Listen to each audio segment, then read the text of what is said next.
Matapos ang impresibong panalo ni The Monster na Oya Inoue kontra sa ating pambato na si Marlon The Nightmare Tapales noong linggo sa Ariake Arena, Japan sa pamamagitan ng 10th round knockout, sumipapataas ang tsansang magwagi ng 2023 Fighter of the Year ni Naoya Inoue. Ilan sa mga isinagawang survey na mayagpag si Inoue tulad sa poll question ni ESPN Boxing Insider Mike Coppinger, kung saan makikita nga po out of 4,347 votes nakakuha si Naoya The Monster Inoue ng 57.2%.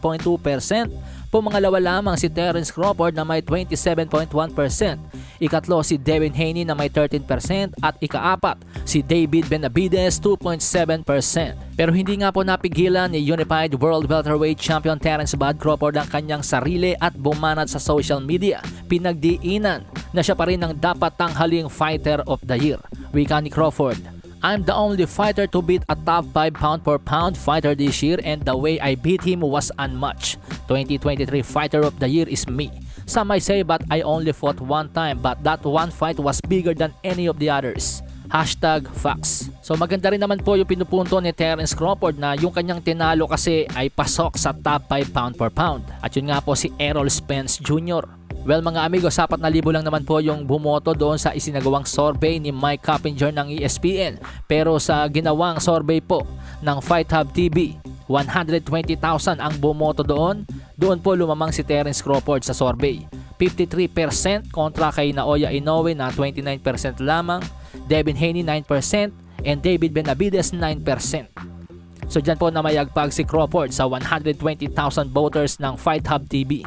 So mahigpit po ang labanan sa Fighter of the Year ngayong 2023. Anyway, sa iba pang balita mga amigos, kinumpirma po ni Gervonta Tank Davis na hindi niya lalabanan si 2-division undisputed world champion na Naoya The Monster Inoue dahil hindi nga daw po ito malapit sa kanyang timbang. Hindi nga raw po niya alam bakit ang ilang mga boxing page ay patuloy na gumagawa ng mga poster ng laban nila ni Naoya Inoue. Ito nga po ang banat ni Tank Davis, "I'm not fighting him, he's nowhere near my weight. I don't know why this page keep posting ish like this."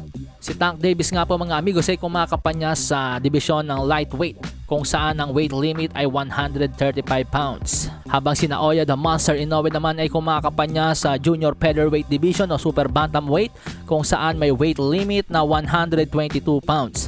So medyo malayo talaga ang agwat ng kanilang timbang sa ngayon, pero hindi po ibig sabihin na hindi na talaga sila maglalaban dahil kung pagbabasehan po natin ang history, nilabanan dati ni Tank Davis si Leo Santa Cruz at si Leo Santa Cruz ay dating kampiyon sa 122 pound division. Ang timbang ngayon ni Naoya The Monster Inoue. Malasahin ang baraha, patunayan mo sa akin ha, sino man